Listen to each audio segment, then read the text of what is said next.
नरेंद्रभाई मोदी यांच्या नेतृत्वाखाली 2014ला केंद्र सरकार स्थापन झालं. जनसेवेचा वसा घेतलेला, इथल्या समाजाच्या विकासाचा ध्यास घेतलेला असं हे नरेंद्रभाईंचं सरकार स्थापन होताच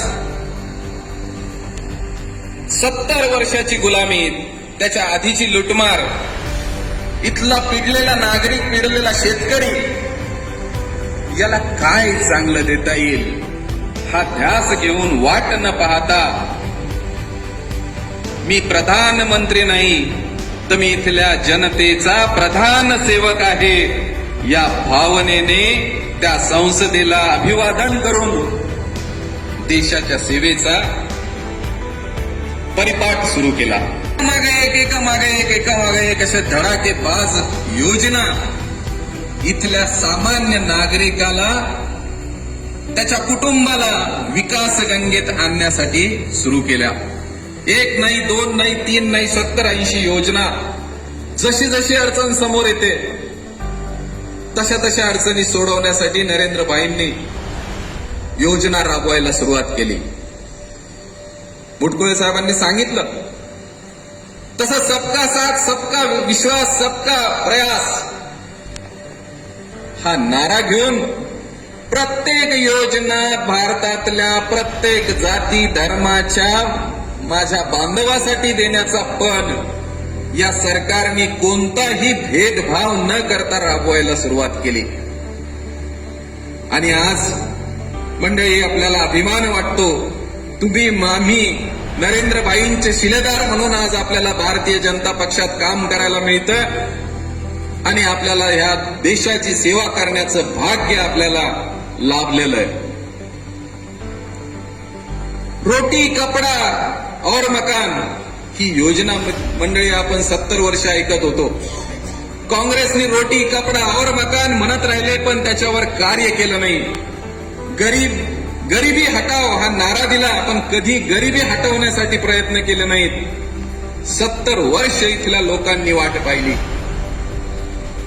पण 2014ला सत्ता स्थापन करताच सेवेचा ध्यास घेतलेल्या नरेंद्रभाईंनी या कामाला सुरुवात केली आणि एकापेक्षा एक अशी योजना आज तुम्ही सगळेजण भारतीय जनता पक्षाचे कार्यकर्ते म्हणून समाजात वावरताय आणि तुम्हाला पाहायला मिळतंय की कोणताही भेदभाव न करता अतिशय पारदर्शक पद्धतीने या योजना आज इथे राबवल्या जात आहेत. खूप योजना आहेत. मध्ये माननीय पंतप्रधान डेन्मार्कला गेले होते. डेन्मार्क या देशात गेल्यानंतर त्यांनी असं सगळ्या भारतीयांना बोलावलं. सगळ्या भारतीयांशी ते बोलत होते. आपण बघतो की ज्या वेळेला नरेंद्रभाई परदेशामध्ये जातात तर त्यांचा बोलबाला किती असतो, त्यांचा दरारा किती असतो, त्यांना सन्मान किती असतो. एक काळ असा होता की आपला देश म्हणजे गरीब आणि असा हात घेऊन होता की आम्हाला काहीतरी द्या, भिकारी म्हणून देशाची आपली इमेज होती. मी संभाजीनगर औरंगाबादच्या जवळ फुलंब्रीच्या गावात मी लहानाचा मोठा झालो. रस्त्यावर आमची शाळा जिल्हा परिषदची शाळा होती आणि अजिंठ्याला सगळे परदेशी फॉरेनर, सगळे नागरिक भेट द्यायला यायचे आणि त्या शाळेवरून जाताना त्यांची बस त्या फॉरेनरची थांबायची.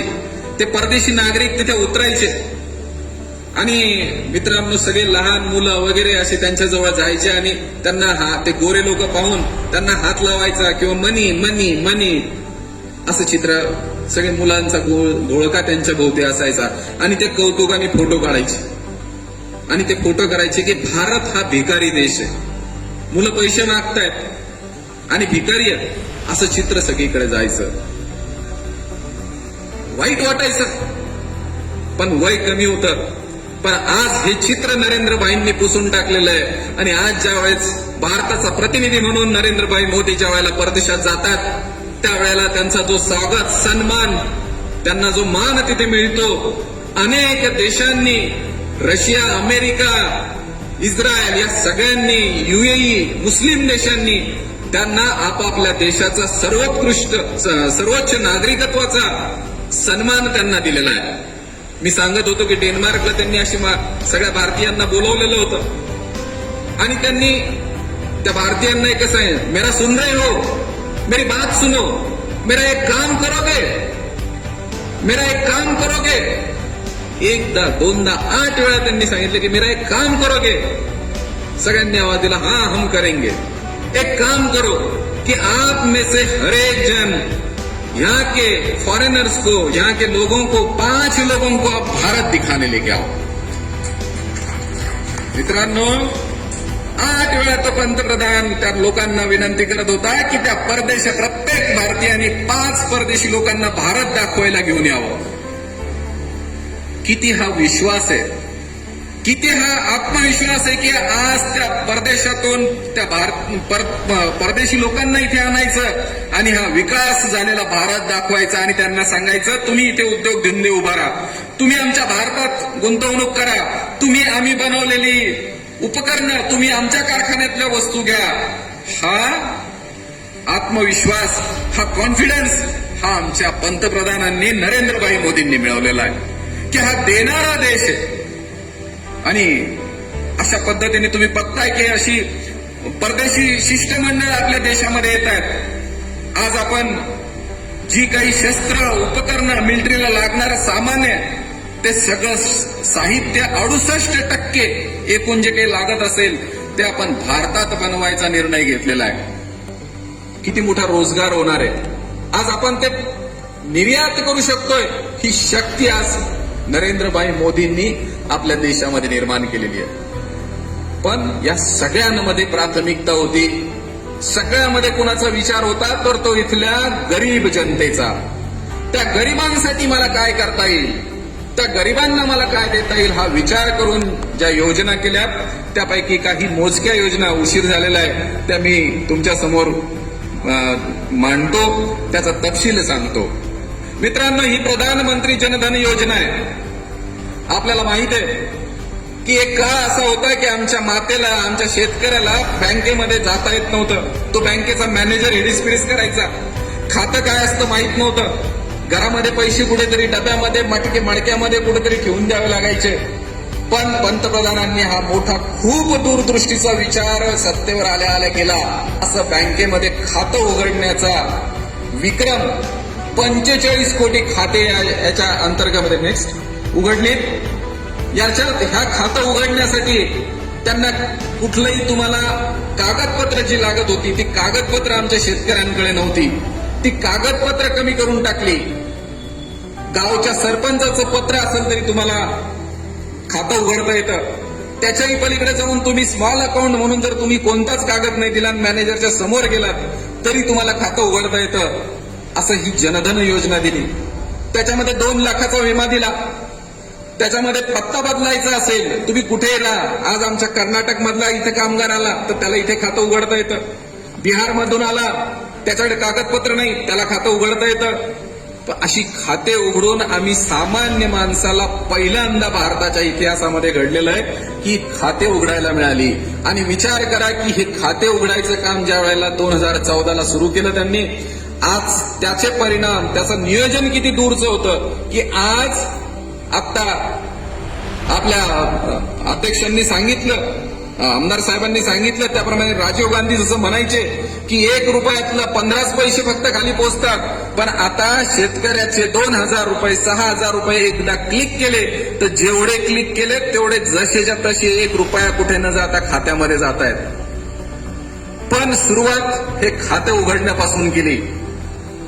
सगळं शेतकऱ्याचं अनुदान असेल, मेडिकलचं अनुदान असेल, कोणतंही आता तलाट्याकडे जावं लागत नाही. मी पाहायचो, मी शेतकऱ्यांसोबत पाण्याचं काम करतो. 1500 रुपयाचा, 1000 रुपयाचा अनुदानाचा चेक असायचा आणि तो चेक घ्यायला तो शेतकरी त्या तलाट्याला शोधत 5-6 वेळा फिरायचा. पण आता या असे कुणाला मस्का मारावा लागत नाही. एकदा क्लिक दिल्लीतून झालं की हे पैसे तुम्हाला यायला लागले. अशा पद्धतीचं ही जनधन योजना 15 ऑगस्ट 2014ला ही आली आणि आज आमूलाग्र असा बदल म्हणजे सगळ्या जगाने याचं कौतुक केलेलं आहे की हे डिजिटलायझेशन जे झालेलं आहे हा भारतामधला सगळ्यात मोठा बदल हा झालेला आहे. आणि याच्यात मला अभिमानाने सांगावं असं वाटतं की आमच्या माता भगिनी जे आहेत ते या सगळ्या खात्यांपैकी 55% खाते आमच्या मातृशक्तीचे आहेत, आमच्या मातांचे आहेत, आमच्या बहिणींचे आहेत. आणि ज्या वेळेला या आमच्या आईच्या बहिणीच्या पत्नीच्या हातात पैसा असतो त्यावेळेला तो अतिशय सुरक्षित असतो, अतिशय व्यवस्थापनाने तो वापरला जातो. हे नरेंद्रभाईंनी मोदींनी ओळखलं आणि या मातृशक्तीला महत्व दिलं. याच्यानंतरची योजना आहे प्रधानमंत्री गरीब कल्याण अन्न योजना. आपण पाहिलं की 2020ला पॅन्डेमिक कोरोनाची लाट आपल्याकडे आली आणि लॉकडाऊन करावं लागलं. हातापोटावरची काम करणारी माणसं होती, हातगाड्यावाले होते, बांधकाम मजूर होते, ठेलेवाले होते. यांनी खायचं काय? ताबडतोब पंतप्रधानांनी ही योजना बनवली आणि याच्यामध्ये 5 किलो तांदूळ, 5 किलो गहू, 1 किलो डाळ ही 4 टप्पे केले. तर आज आतापर्यंत ही योजना गरिबांना सगळ्यात मोठी योजना कोणताही भेदभाव न करता ही प्रत्येक घरापर्यंत पोहोचवण्याची काम आपल्या नरेंद्रभाई मोदींनी या भारतीय जनता पक्षाच्या सरकारने करून दाखवलेलं आहे. हे आपल्याला अभिमानाने सगळ्यांना पोहोचवलं पाहिजे, समजून घेतलं पाहिजे. गरीब असतो, साधं कुटुंब असतं आणि त्याचा पालक हा आपला सरकार असतं. या सरकारने ही जबाबदारी ओळखली, करोडो रुपये याच्यासाठी ओतले, हे सगळे आपल्या राज्य सरकारला दिले. पण वडकुते साहेब परवा मुख्यमंत्री आमच्या संभाजीनगरला आले होते आणि तिथे तुम्ही म्हणले तसं हात करून सांगत होते की आम्ही पॅन्डेमिक मध्ये लोकांची सेवा केली. धाडधडीत खोटं बोलत होते. केंद्र सरकारने दिलेले पैसे यांनी पूर्ण वापरू शकले नाहीत, यांनी रेल्वे देऊ शकले नाहीत, हे त्यांना प्रवासाची व्यवस्था करू शकले नाहीत, केंद्र सरकारने मागितलेला डेटा देऊ शकले नाहीत. जे काही मदत झाली ती फक्त केंद्र सरकारच्या 116 कोटींनी ताबडतोब यांना जे पैसे दिलेले होते ती मदत होती. आणि ती केंद्र सरकारची मदत आज छाती बडवून सांगतायत की आम्ही केली म्हणून. असं हे खोटारड महाविकास आघाडीचं सरकार आहे. नेक्स्ट पुढची योजना आहे, पुढची नेक्स्ट प्रधानमंत्री उज्ज्वला गॅस योजना. आता नेत्यांनी सांगितलं, घुगे साहेबांनी सांगितलं की त्या लाकडाचा धूर, तो लाकूड आणायचं, ते लाकूड जाळायचं आणि त्या लाकूड जाळून त्या माता भगिनीच्या फुफ्फुसांमध्ये जो धूर जायचा, मंडळी त्याचं शास्त्रज्ञांनी केलेलं विवेचन आहे की हा धूर इतका विषारी असतो की 400 सिगारेट पिल्यानंतर जेवढा विषारी वायू असतो तेवढा विषारी वायू हा आमच्या माता भगिनीच्या फुफ्फुसांमध्ये जात होता. आरोग्याच्या संकट निर्माण होत होती, डॉक्टरवर खर्च होत होता. पण आजपर्यंत याचा कोणी विचार केला नव्हता. गॅसचं कनेक्शन घ्यायचं म्हणजे किती अवघड होतं. तर खासदार आहेत आपल्या इथे, 25 सिलेंडर साहेब तुम्हाला मंजूर असायचे, त्याचं कुपन असायचं. म्हणजे सामान्य माणसाला गॅस जर घ्यायचा असेल तर खासदाराचं पत्र घ्या, नंतर गॅस आला तर तुम्हाला माहित असेल तर गॅस आणणाऱ्याला 50 रुपये द्या, नंबर लावायला ब्लॅकने लावा, ब्लॅकने सिलेंडर घ्या. पण नरेंद्रभाईंनी ही माता भगिनींची अडचण ओळखली आणि त्या विचारातून 9 कोटी जनतेला, 9.5 कोटी महिलांना मोफत गॅसचं कनेक्शन पोहोचवलेलं आहे. आणि आता पुन्हा 200 रुपये त्याची सबसिडी थेट तुमच्या जनधन खात्यामध्ये ट्रान्सफर व्हायला लागलेली आहे. कुठलाही भ्रष्टाचार नाही, कुणालाही मागायचं नाही. एक SMS करायचा, नंबर लागतो. SMS केला की गॅस घरी येतो. उशीर नाही, नंबर. सणासुदीला आपण पाहायचो रांगा लागायच्या, टेम्पो आला की पळावं लागायचं. आज आमच्या घर बसल्या आमच्या दारामध्ये कमी दरामध्ये हा गॅस देण्याचं काम आमच्या मोदी सरकारने केलेलं आहे. नरेंद्रभाईंनी कुठलाही भेदभाव न करता ही उज्ज्वला गॅस योजना आणलेली आहे. आयुष्यमान भारत योजना.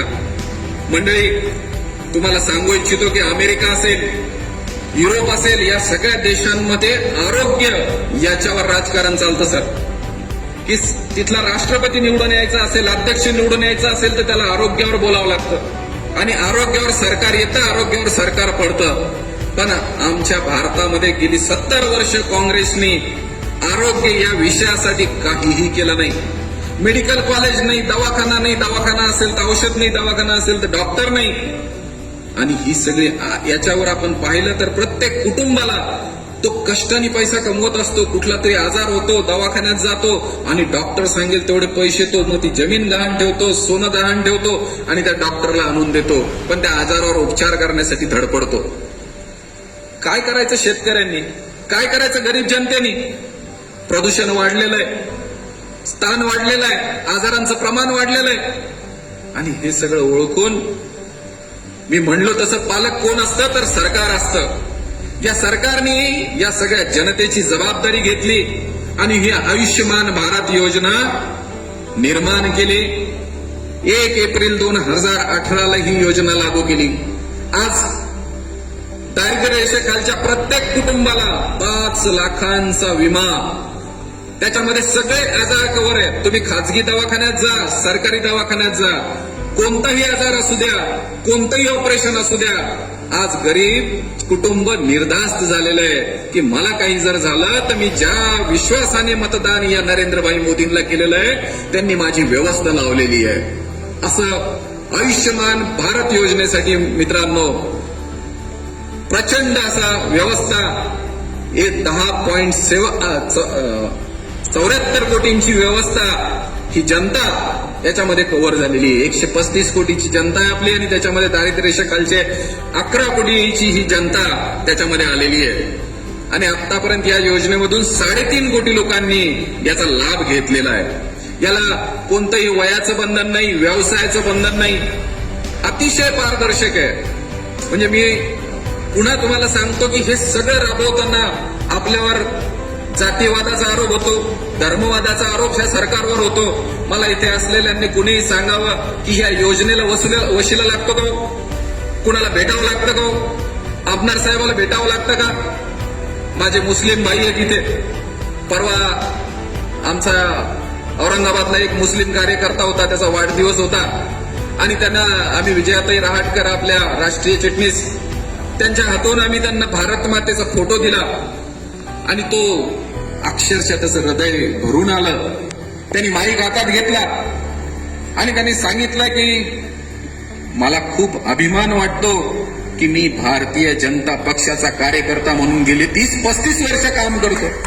मला सगळे विचारतात की तू भारतीय जनता पक्षात कसा, पण मी अभिमानाने सांगतो की मला आजपर्यंत मुस्लिम म्हणून भारतीय जनता पक्षात कसलाही भेदभाव, जातीवाद, धर्मवाद मला पाहायला मिळाला नाही. मला कोणत्याही बसण्याची जागा माझी दुसरी दिली नाही, कोणी मला सोडून कानात गोष्टी केल्या नाहीत. हे मला सांगताना इथे अभिमान वाटतो की हे माझ्या सगळ्या बांधवांनी समजून घेतो, मी समजून सांगतो. पण काही नासके 2-4 जण असतात ते आमच्या या देशामध्ये विष पेरायचं काम करतात. पण मला खात्री आहे मित्रांनो की नरेंद्रभाईंचा हा स्वच्छ, सुंदर, पारदर्शक हेतू आमच्या सगळ्या बांधवांना लवकरच कळेल. आणि आज जसं उत्तर प्रदेशमध्ये मुस्लिम बांधवांनी जास्तीत जास्त मतदान केलेलं आहे. AAAचा मुद्दा मुस्लिम मातांच्यासाठी, मुस्लिम भगिन्यांच्यासाठी अतिशय त्रासदायक होता. ज्या घरातली मुस्लिम मुलगी तलाक तलाक तलाक म्हणल्याने घरात आली, परत आली, त्यांच्या आईबाबाचं दुःख काय असेल विचार करा. तरुण मुलगी आहे, कसलाही कायदेशीर तिला हक्क नाहीये आणि ती घरामध्ये आईबापांचा जीव काय होत होता. पण नरेंद्रभाईंनी अडचण ओळखली आणि त्या मुस्लिम मातांसाठी जे काम केलेलं आहे, आज 2-4 या डाव्या विचारसरणीच्या लोकांनी याचं भांडवल केलं. पण आज सगळा मुस्लिम समाज आपल्याला पाठिंबा द्यायला पुढे आलेला आहे. मोदींचं, नरेंद्रभाई मोदींना आशीर्वाद देणारी अशी करोडो कुटुंब या देशामध्ये निर्माण व्हायला लागलेली आहेत, निर्माण होत आहेत. तर या आयुष्यमान भारत योजनेमध्ये असंच कुठलाही कोणती योजना करायची असेल तर डिजिटायझेशन झालेलं आहे. ऑनलाईन फॉर्म भरा, तुमची जात धर्म काही विचारणार नाही, तुम्हाला फायदा होईल. भारतीय जनता पक्षाचे इथे सगळे कार्यकर्ते, मी पुन्हा एकदा आपल्याला सांगेन की मंडळी, अशा ह्या सगळ्या योजनांची लाभार्थी यादी प्रचंड मोठी आहे. आज तुमच्या शेजारी पाजारी तुमच्या गल्लीमध्ये जर तुम्ही पाहिलं तर आमच्या या 80, 90, 100 योजनांपैकी कुठला ना कुठला लाभ त्या कुटुंबापर्यंत नरेंद्रभाई मोदींचा पोहोचलेला आहे. फक्त आम्हाला गरज आहे त्यांना तिथे जाण्याची, त्यांना त्या योजनेची आठवण देण्याची, त्यांचा सन्मान करण्याची, की आम्ही तुमची सेवा करू शकलो याचा आम्हाला समाधान आहे, हा नरेंद्रभाईंचा संदेश देण्याची. आणि म्हणून आज हे रिपोर्ट कार्ड नरेंद्रभाईंनी, भारतीय जनता पक्षांनी सगळ्या देशभर हे आज अभियान राबवलेलं आहे की आम्ही जे 8 वर्ष केलं ते छाती ठोकून समाजापुढे जा, समाजाला सांगा. ज्यांनी अभ्यास केलेला आहे तो कधी घाबरत नसतो, ज्याचं मन शुद्ध आहे, ज्याचं काम पवित्र आहे, तो समाजाच्या पुढे येऊन सांगतो. असं हे आमचं 8 वर्षांचं नरेंद्रभाईंचं मोठं काम आज आम्ही तुम्ही सगळ्यांनी समाजापर्यंत पोहोचवण्याची गरज आहे. म्हणून आज ही गरीब जनकल्याण सभा आज इथे आणि देशभर सर्वत्र केली जात आहे. नेक्स्ट, प्रधानमंत्री आवास योजना. प्रत्येकाचं स्वप्न असतं आयुष्यामध्ये की माझं स्वतःचं घर असावं. आणि आज अनेक गरीब कुटुंब अशी होती की ज्यांना घर काय असतं हे माहीत नाही. पण नरेंद्रभाई मोदींनी हा प्रकल्प हातात घेतला आणि आतापर्यंत 3.5 कोटी लोकांना 3 कोटी लोकांना पक्की घरं बांधून देण्यासाठीची ही योजना वेगवेगळ्या स्तरावर सुरू केलेली आहे. राज्य सरकार याच्यामध्ये करंटेपणा करतं, त्यांचा काही वाटा असतो, त्यांनी त्यातल्या सर्वे करून द्यायचा असतो, त्यांनी ह्या गरजूंची यादी तयार करून द्यायची असती. पण हे करताना त्यांना लक्षात येतं की हे केंद्र सरकारचं याच्यामध्ये कौतुक होईल, केंद्र सरकारला याचं पुण्य मिळेल. त्याच्यामुळे राज्य सरकार याच्यात अडथळे आणतं. कुठे कुठे मोठे स्कीम करायचे असतात, त्याच्यासाठी जागा उपलब्ध करून देत नाही. म्हाडाची स्कीम करायची, त्याच्यासाठी अनुदान 2.5 कोटी 2 कोटी 67 लाखाचं अनुदान मिळतं. बिल्डरनी मोठा 1 एकरचा प्लॉट स्कीम बनवली तर त्याच्यामधले 20% घरं हे जागेची किंमत न लावता फक्त बांधकाम खर्चावर गरिबांसाठी आरक्षित केलेले असतात. म्हणजे कोणतीही तुम्ही भारीची फ्लॅटची स्कीम शहरांमध्ये करा, पण त्याच्यामध्ये 20% घरं ही गरिबांना फक्त बांधकाम खर्च आणि 3 कोटी जनतेला याचा लाभ मिळालेला आहे. हे सांगताना मला इथे अभिमान वाटतो. त्याच्यामध्ये महिलांच्या नावाने घर करण्याचा आग्रह नरेंद्रभाई मोदींनी केला की महिला प्रत्येक ठिकाणी तुम्ही कल्पना करा की आम्ही मातृशक्तीला, माता भगिनींना या भाजप सरकारच्या काळामध्ये अतिशय सन्मान आणि पुढाकार, नेतृत्व देण्यासाठीची धडपड या मोदी सरकारची आहे. त्याच्यामुळे हे घर करताना हे त्या महिलेच्या नावावर असावं किंवा जॉईंट नावाने असावं असा आग्रह याच्यामध्ये धरल्यामुळे आज एखादा पती व्यसनी असेल, एखादा घर विकू इच्छित असेल तर त्याला ते करता येणार नाही आणि ती माऊली खंबीरपणाने आपल्या घराची सावली होऊन आपलं घर सांभाळू शकते अशी शक्ती देणारा ही प्रकल्प, ही योजना नरेंद्रभाई मोदींनी आणलेली आहे. प्रधानमंत्री शेतकरी सन्मान निधी हा सुद्धा शेतकऱ्यांचा आपण बघितलं की आत्ताही बोलत होते त्यावेळेस शेतकऱ्यांचे नेते, या महाविकास आघाडीचे शिल्पकार ज्यांना म्हणलं जातं, ते अनेक वेळा कृषी मंत्री राहिले पण शेतकऱ्यांसाठी काही करू शकले नाही. शेतकरी विधेयक जे इतकं सुंदर विधेयक नरेंद्रभाई मोदींनी आणलेलं होतं, काही 2-4 ठरलेल्या टाळक्यांनी जर सोडलं तर कोणत्याही राज्यातून या विधेयकाला विरोध झालेला नव्हता. शेतकऱ्यांचा फायदा, शेतकऱ्यांना हमीभाव देणं, शेतकऱ्याला सन्मानाने जगण्याची संधी देणं, शेतकऱ्याला सोलार पंप देणं. सोलार पंप देण्यासाठी सरकारचा निधी पडू नये, केंद्र सरकारचा, पण राज्य सरकार त्यांचा जो वाटा असतो तो वाटा जमा करत नसल्यामुळे सोलार पंपाची योजना अडगळीत पडलेली आहे. लाईट देत नाही तुम्ही कोळसा खरेदी करण्यात भ्रष्टाचार हे महाविकास आघाडी करतं. लाईट असताना ती लाईट शेतकऱ्यांपर्यंत पोहोचवत नाही, त्याचा शेतमाल सगळा तो शेतामध्ये वळून जातो. सोलार पंप घेतला तर त्याला याची गरज पडणार नाही, डीपी जळाली, तार नाही, पोल नाही, अडचण येणार नाही. पण असा हा सोलार पंप 4.5-5 लाखाचा 10-15-20 हजार रुपये भरले तर मिळतो. पण या महाराष्ट्र सरकारने, या ठाकरे सरकारने आपला भांडवल, आपला हिस्सा देणं बंद करून टाकला आणि ही योजना सामान्य शेतकऱ्याला विकासापासून वंचित करण्यासाठी हे ठाकरे सरकार फक्त एकत्र कशासाठी आहे तर आजचा मलिदा काय मिळतो तो पाहण्यासाठी आहे.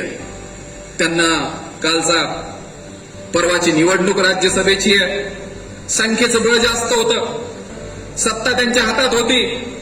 पण मंडळी, हे सरकार जनतेने मान्य केलेलं सरकार नाहीये. जनतेचा कौल होता आमच्या देवेंद्रजी फडणवीसांकडे.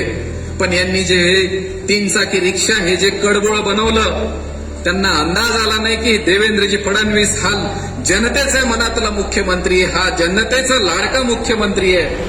याची विद्वत्ता काय असू शकते. आणि मुटकुळे साहेब त्याचे साक्षीदार आहेत परवाच्या प्रसंगाचे. आपल्याला अभिमान वाटतो की ज्यांनी रात्री बुके आणले होते, ज्यांनी जेवायची पार्टी ठरवली होती, मुख्यमंत्री येणार होते, आणि ते सगळं देवेंद्रजी फडणवीसांनी फुस करून टाकलं आणि भारतीय जनता पक्षाचे 3 राज्यसभेचे खासदार निवडून आलेले आहेत. विकासाचा ध्यास घेतलेलं असे हे सगळे नरेंद्रभाईंचे शिलेदार देशभर कामात आहेत मंडळी. या सगळ्या योजना आणताना तुम्हाला मला अभिमान वाटावं. आता मला मुटकुळे साहेब सांगत होते की साहेब, खासदार सुद्धा आम्ही या जिल्ह्याचा आपला भारतीय जनता पक्षाचा करणार. खूप अभिमान आहे.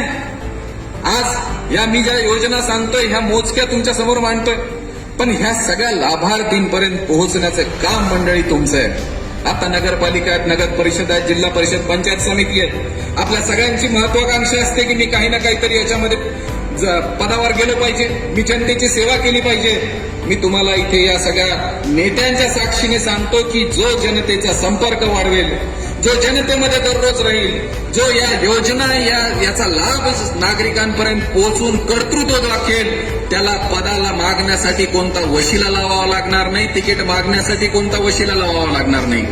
पण आपण दररोज खरोखर आजही आमच्या सामान्य माणसांना हे ऑनलाईन माहीत नसतं, ही योजना माहीत नसते. आपलं काम आहे की ते गुगलवर टाकायचं, ती योजना घ्यायची, त्याचा ऑनलाईन फॉर्म असतो तो त्या भरून द्यायचा आणि त्या योजनेचा लाभ त्यांच्यापर्यंत द्यायचा. तुम्हाला सांगतो, आज असं या सभागृहामध्ये आता अनेक मंडलाध्यक्ष बूथ प्रमुख आहेत. तुम्ही सगळेजण प्रवास करता. मला इथे ऐकायला आवडेल की तुम्ही या सांगितलेल्या योजना किंवा मंडळींनी सांगितलेल्या योजनांमध्ये आपण कोणत्या कुटुंबात गेलो आणि त्यांनी काही चांगली प्रतिक्रिया दिली, अशा आपण कोणी भेटी घेतल्यात लाभार्थींच्या? फार छान, त्यांनी घेतल्यात. काही सांगता येईल तुम्हाला काय म्हणले होते? मी बऱ्याच डिग्रस सर्कलमध्ये बऱ्याच गावामध्ये गेलो, घरोघरी काही भेटी दिल्या. जे आरोग्याविषयी जे त्यांच्या अडचणी होत्या, ऑपरेशन वगैरे जे काही पैसे लागत होते, त्यांना ते भेटले. त्यांना भेटायला गेल्याच्या नंतर एक तर हसू येत होतं. हसता हसता आनंदाचे अश्रू पण त्यांच्या डोळ्यातून आले होते. मोदीविषयी त्यांचं प्रेम खूप जागृत झालं. मित्रांनो, खरोखर आमची भारतीय जनता ही अतिशय श्रद्धावान विधायक मनाची आहे. त्यांनी, म्हणून मी म्हणतो की आज विरोधकही जर त्यांना कानात विचारलं की कसं आहे सरकार, तर ते म्हणतील साहेब मोदी सरकार आणि तुम्ही जे करताय ते खूप चांगलं आहे.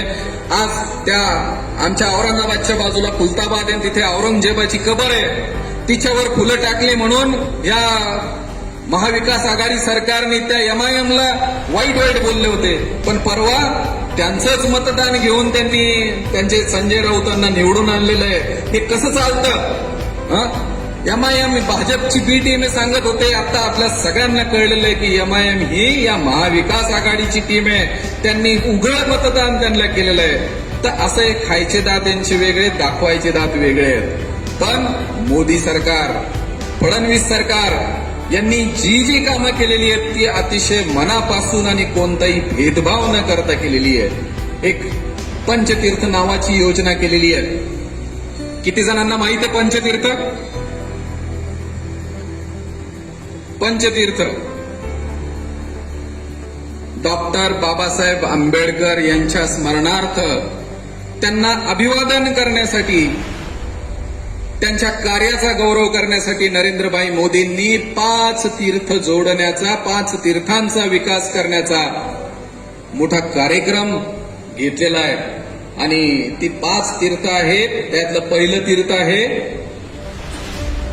महू, इंदोरच्या ठिकाणी जिथे त्यांचा जन्म झाला ते महू.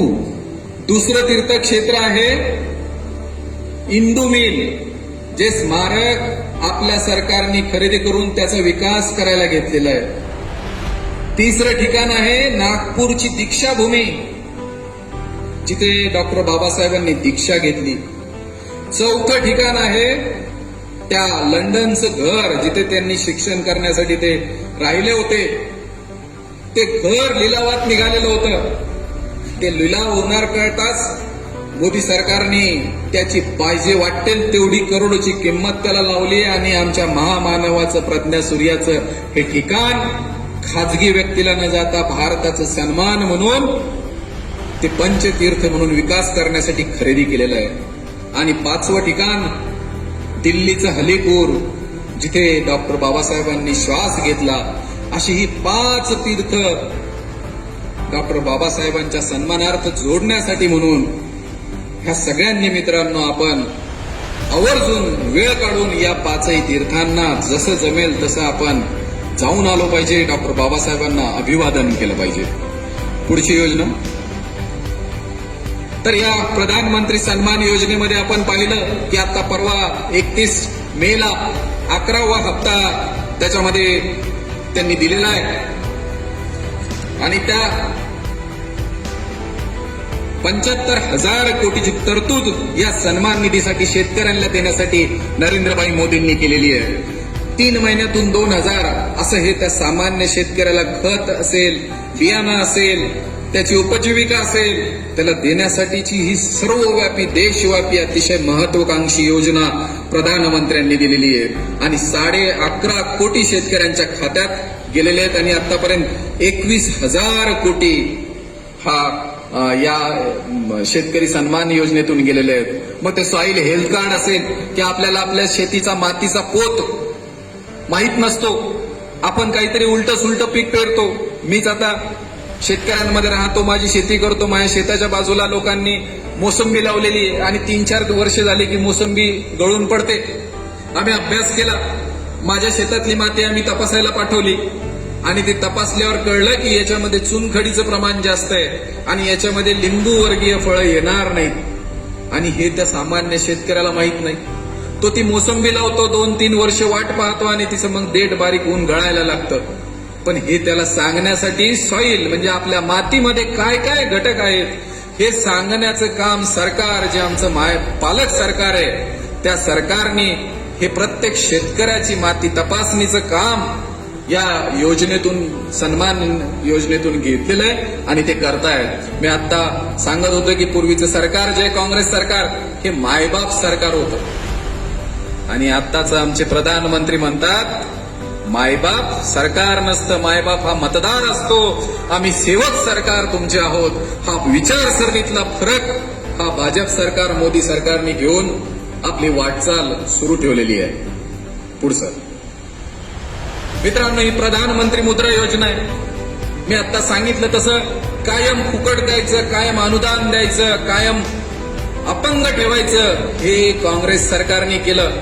पण फक्त जेवढ्या काळापुरती गरज आहे, कोरोनाचा काळ बंद आहे, त्यावेळेलाच अन्न दिलं पाहिजे.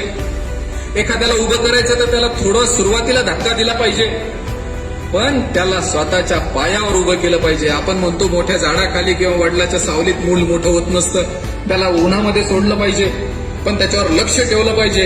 असं हे वडिलाच्या भूमिकेतलं, सेवकाच्या भूमिकेतलं हे मोदी सरकार ही प्रधानमंत्री योजना, मुद्रा योजना घेऊन आलं की आम्ही कोरोनाच्या काळामध्ये तुमचा उद्योग रोजगार बंद आहे तर आम्ही तुम्हाला शिधा देऊ, राशन देऊ, पण त्याच्यानंतर तुम्ही तुमच्या पायावर स्वाभिमानाने उभे राहिले पाहिजे. देवगिरी बँक म्हणजे आपल्या महाराष्ट्राच्या विधानसभेचे माजी सभापती हरिभाऊ बागडे नानांची बँक आहे. 22,000 कोटींची बँक आहे, 2200 कोटींचा टर्नओव्हर आहे. 4 लाख लोकांना आम्ही ही सेवा देतो. पण आज आरबीआयच्या नियमाप्रमाणे आम्हाला कोणतंही गहाण घेतल्याशिवाय कर्ज देता येत नव्हतं. पण फडणवीस सरकारच्या काळामध्ये अण्णासाहेब पाटील आर्थिक विकास महामंडळ आलं आणि ओबीसी मंडळींना 10 लाखापर्यंतची योजना दिली की तुम्ही गहाण नसेल तरी तुम्हाला हे कर्ज घेता येईल आणि त्याच्यावरचं व्याज तुम्हाला माफ करता येईल. मंडळी, मी अभिमानाने सांगतो की या कोरोनाच्या आधी मी 182 जणांना, या युवकांना, या ओबीसीच्या युवकांना कर्ज दिलं होतं आणि त्यांनी ह्या शेतकऱ्यांच्या मुलांनी, या युवकांनी एकही हप्ता भरणं टाळलं नाही. त्यांनी सगळे हप्ते भरले, स्वतःच्या पायावर उभे राहिले आणि आज ही 182 कुटुंब, अशी राज्यामध्ये अशी अनेक कुटुंब की ज्या अण्णासाहेब पाटील आर्थिक विकास महामंडळाच्या माध्यमातून आपल्या स्वाभिमानाने जगतायत, पायावर उभी राहिली आहेत. तशी ही प्रधानमंत्री मुद्रा योजना आहे की ही राष्ट्रीयकृत बँकांमधून 50,000पासून ते 10 लाखापर्यंतची योजना 3 टप्प्याच्यामध्ये, 50,000 ते 5 लाख, 5 लाख ते 10 लाख आणि 0 ते 50,000 अशा ह्या योजनेतून आज तुम्हाला कुठलंही गहाण न देता तुम्हाला उद्योग व्यवसाय सुरू करता येतो. अनेक वेळेला आपल्याला या राष्ट्रीयकृत बँका त्रास देतात असं लक्षात येतं, पण आपल्या कार्यकर्त्यांनी आपली एक टीम बनवलेली आहे. आपले कार्यकर्ते मॅनेजरला भेटून त्याच्यातल्या काही अडचणी असतील तर ते कर्ज द्यायला मदत करतात. पण अशातून अनेक कुटुंब स्वाभिमानाने जगवायची, कायम फुकट द्यायचं हे बंद केलेलं आहे. त्या आपल्या समोर उदाहरण आहे. नेपाळ, श्रीलंका, अफगाणिस्तान, पाकिस्तान इथे फुकटची सगळे देण्याची सुरुवात झाली आणि आज त्यांच्याकडे प्यायचे पाण्याची बाटली 400 रुपयाला आहे, पेट्रोल नाहीये, 4-4 दिवस मंत्र्याच्या घरात लाईट नाहीये. हे कशाचे परिणाम? तर हे आता आपल्याकडे जे 4-5 डाव्या विचारसरणीची जे लोक सुरू करतात की हे फुकट द्या, ते फुकट द्या, याचा भाव कमी करा. जे जे करणं शक्य आहे ते मोदी सरकार करत आहे. डिझेलचा भाव कमी करणं शक्य होतं, ताबडतोब केला, पण या नतद्रष्ट महाविकास आघाडीच्या सरकारने आजपर्यंत भाव कमी केलेला नाही आणि हे आपल्या नावाने ओरडतात. तर असं अतिशय संतुलित आपला पांघरून पाहून पाय पसरणं ज्याला म्हणतात त्या पद्धतीने मोदी सरकार हे गरिबांसाठी सुशासन, सेवा हे घेऊन ही वाटचाल इथे करते. आणि या मुद्रा योजनेतूनही आपणही, आपले मुलं असतील, आपले युवक असतील, आपले समाजातलं कोणी असेल त्याला ह्या योजनेचा लाभ आपण जरूर पोचवावा. त्यासाठी 20,000 कोटी रुपयांची तरतूद याच्यामध्ये करून ठेवलेली आहे. 10 लाखांपर्यंत कर्ज याच्यामध्ये देता येतं. असं 35 ते 50 कोटी युवकांना आतापर्यंत कर्ज वाटप झालेलं आहे. आणि ही शेवटची योजना प्रधानमंत्री कौशल्य विकास योजना, की या योजनेमध्ये आम्ही हे सगळे अनुदान दिले, आम्ही सगळं तुम्हाला मदत केली, पण उद्या काय? एक इंग्रजीमध्ये म्हण आहे की रोज कुणाला जर भूक लागली तर त्याला तो मासा तळून देऊ नका, त्याला मासा पकडायला शिकवा.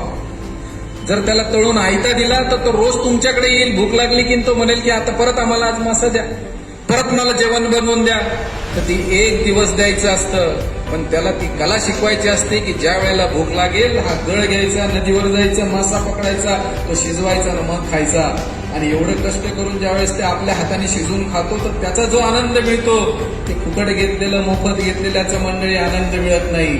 त्याच्यामुळे आम्हाला अशी अपंग, आमच्याकडे येऊन हात पसरणारी, लाचार जनता निर्माण करायची नाही, तर आम्हाला स्वाभिमानाने जगणारी, कष्ट करणारी, या भारताच्या विकासामध्ये मोठा आपला वाटा देणारी, अशी ही जीडीपी वाढवणारी आमची महिला असेल, आमचा भाऊ असेल, आमचा शेतकरी असेल, अशी मंडळी, स्वाभिमानी मंडळी आम्हाला तयार करायची आहे. त्यासाठी ही कौशल्य विकास योजना आणलेली आहे. आज तुम्ही अनेक कोर्सेस आहेत की 3-3 महिन्याचे कोर्सेस काढले, त्या मुलांना, त्या कोर्सेस, त्या संस्थांना ते चालवायला दिलेले आहेत. मग तो मशिनिंगचा असेल, तो वेल्डरचा असेल, तो पार्लरचा असेल, तो टॅलीचा असेल, तो टायपिंगचा कोर्स असेल, असे अनेक हजारो कोर्सेस आहेत की त्याला तुम्ही ऍडमिशन घ्यायचं. तुमच्या राहण्याची सोय, तुम्हाला त्याचा युनिफॉर्म फुकट, तुम्हाला भोजन फुकट, तुम्हाला तिथे राहावं लागेल, तुम्हाला बायोमॅट्रिक लावून हाजरी द्यावी लागेल, तरच त्या संस्था चालकाला पैसे मिळतील. प्रत्येक टप्प्यामध्ये त्याला हिशोब द्यावा लागेल. हे प्रशिक्षण पास करून तुम्हाला परीक्षा द्यावी लागेल. परीक्षा दिल्यावर त्या संस्था चालकाला याला 2 वर्ष नोकरी द्यावी लागेल. नोकरी दिल्याचा त्याचा पगार त्याच्या महिन्यात 6 महिने बँकेत जमा झाल्याचा पुरावा दाखवावा लागेल. इतकं सगळं केलं तर तो खऱ्या अर्थाने तो माणूस उभा राहील. नाहीतर आता सांगितलं तसं काँग्रेसच्या काळात योजना खूप झाल्या, करोडो रुपयांच्या झाल्या, पण सगळ्या कागदावर झाल्या, खाली एकही योजना पोहोचली नाही. सह्या झाल्या, अंगठे झाले, पैसे गेले, पण उभं कुणीच राहिलं नाही. भारतीय जनता पक्षाच्या काळामध्ये प्रत्येक गोष्ट पारदर्शक, डिजिटल आणि कुणालाही वाटा हिस्सा न मिळणारी मिळाली. वाटा हिस्सा मिळतो तो विकास गंगेचा, मोदी सरकारने आणलेल्या विकासाचा. हा मोठा विषय, हा बदल या भारतामध्ये पहिल्यांदा झालेला आहे. अशा या योजना मित्रांनो तुमच्या समोर मांडण्यासाठी मी आज आलो होतो. खादीचा विषय होता. या खादीचा जर पाहिलं तर या काँग्रेसने 70 वर्ष गांधी आणि खादीचं नाव घेत राजकारण केलं, पण त्या खादीला कधी उजाळा दिला नाही. आता 1,15,000 कोटीची उलाढाल खादीमध्ये झालेली आहे की आमच्या कापसापासून तयार होणारी खादी 1,15,000 कोटीचा व्यवसाय तिचा करण्याचं काम नरेंद्रभाई मोदींच्या काळात झालेलं आहे. या सरकारने काँग्रेसच्या काळामध्ये 70 वर्षामध्ये 6,53,000 शाळा, 6,32,000 शाळा बांधल्या होत्या. मोदी सरकारने 6,37,000 शाळा फक्त 8 वर्षात बांधलेल्या आहेत. काँग्रेसच्या काळात दरडोई 2014ला मोदींनी ज्या वेळेला चार्ज घेतला त्यावेळेला इथल्या भारताचं दरडोई उत्पन्न होतं 79,000 आणि आज 2021चं उत्पन्न आहे 1,50,000. म्हणजे आपण जे म्हणतोय की विकास कुठे, तर हा विकास ही सगळी कामं करत, ही योजना राबवत, परदेशी गुंतवणूक करत, परदेशामध्ये माल पोचवत, ह्या प्रत्येक शेतकऱ्याचं, प्रत्येक नागरिकाचं उत्पन्न वाढवण्याचं काम या मोदी सरकारने केलेलं आहे. बंधूंनो, आम्हाला खूप अभिमानाने ही गोष्ट समाजामध्ये वारंवार आम्हाला सांगावी लागेल, वारंवार हिला उजळण्यात द्यावी लागेल. आम्ही ऐकतो आणि सोडून देतो असं न करता आम्ही चहाच्या टपरीवर उभं राहू, आम्ही पानाच्या टपरीवर उभं राहू, आम्ही कुठे चौकात उभं राहू, जिथे कुठे उभं राहू त्यावेळेला आम्ही एका योजनेची तरी चर्चा केली पाहिजे. आपण बोलत राहिलं पाहिजे, आपण सांगत राहिलं पाहिजे. आपल्याला माहित आहे की आपल्या जर हिंगोलीचे आमदार, खासदार इथे जर आपल्याला हिंगोलीत आपले होणार असतील तर नरेंद्रभाई मोदी 2024ला आपल्याला पुन्हा पंतप्रधान म्हणून आपल्याला आणायचे. आता 21 जून योगाचा दिवस येणार आहे, योग दिवस. नरेंद्रभाई मोदींनी योगासनं सुरू केली आणि सगळ्या जगाने योगासनं स्वीकारली. रामदेव बाबांनी आपल्याला शिकवलं. आज कुठेही रस्त्यावर, शेतात, चौकात, बगीच्यात कुठेही पोटाला झटके मारत, श्वास खालीवर करत आज आम्ही सहजपणाने योगा करायला लागलोय आणि निरोगी राहायला लागलोय. असा हा 21 जूनला जागतिक योगा दिवस आहे. मी सगळ्या कार्यकर्त्यांना आवाहन करेन की निवडणुका आहेत, आपला संपर्क असला पाहिजे. आपण योग शिक्षकाला घेऊन अशा जागोजागी योग शिबिर आयोजित करा. ही नेते मंडळी तुम्हाला मार्गदर्शनासाठी आहे. मोदी सरकारने जाहीर केलेला संकल्प सामान्य जनतेपर्यंत पोहोचवण्याचं कर्तव्य हे तुमचं आणि माझं आहे. हे फळ आलेलं झाड आम्हाला अजून समृद्ध करायचंय. हा भारत आम्हाला अजून मोठा करायचा आहे. यासाठी तुम्ही आम्ही सगळेजण लढलो पाहिजे आणि पुढे गेलो पाहिजे. मंडळी, मला खूप कौतुक करावं असं वाटतं इथल्या सरचिटणीसांचं, जिल्हाध्यक्षांचं, इथल्या नेते मंडळींचं की काल बैठक ठरवली आणि तुम्ही एका निरोपावर काल आज एवढ्या संख्येने इथे आलेले आहात. मला खात्री आहे की याच्या पुढच्या येणाऱ्या सगळ्या निवडणुकांमध्ये आपल्या सगळ्या लाभार्थ्यांची यादी तुम्ही कराल. कुणाला किती लाभ झालेला आहे ते बोलाल. तुम्ही बघता की आपले देशाचे पंतप्रधान नरेंद्रभाई मोदी ज्या वेळेला सभा घेतात त्यावेळेला आमच्या खेड्यातल्या मातेशी बोलतात, आमच्या शेतकऱ्याशी सहज संवाद करतात. सहजपणाने सामान्यांमध्ये मिसळण्याचं जे त्यांचं कौशल्य आहे, त्यांची अगतिकता आहे, जो सहजपणा आहे, तो आमचा या इथल्या देशाच्या सामान्य नागरिकांना जोडण्याचा सेवेचा भाव आहे. तो भाव आम्हा कार्यकर्त्यांमध्ये आला पाहिजे आणि आम्ही सामान्य जनतेमध्ये मिसळून आमचं एक मोठं मतपरिवर्तन या मोदी सरकारच्यासाठी करण्याचं काम तुमचं आणि माझं आहे. म्हणून सगळ्यांनी प्रयास केल्याशिवाय हे मोदी सरकार काम करू शकणार नाही. आपण सगळ्यांनी जागृत राहावं आणि या लाभार्थ्यांपर्यंत पोहोचून त्यांचा सन्मान करावा अशी मी पुन्हा एकदा आपल्याला आवाहन करतो. आणि मला इथे बोलून आपल्याशी बोलण्याची संधी आयोजकांनी दिली त्याबद्दल त्यांचे आभार मानतो आणि थांबतो. धन्यवाद.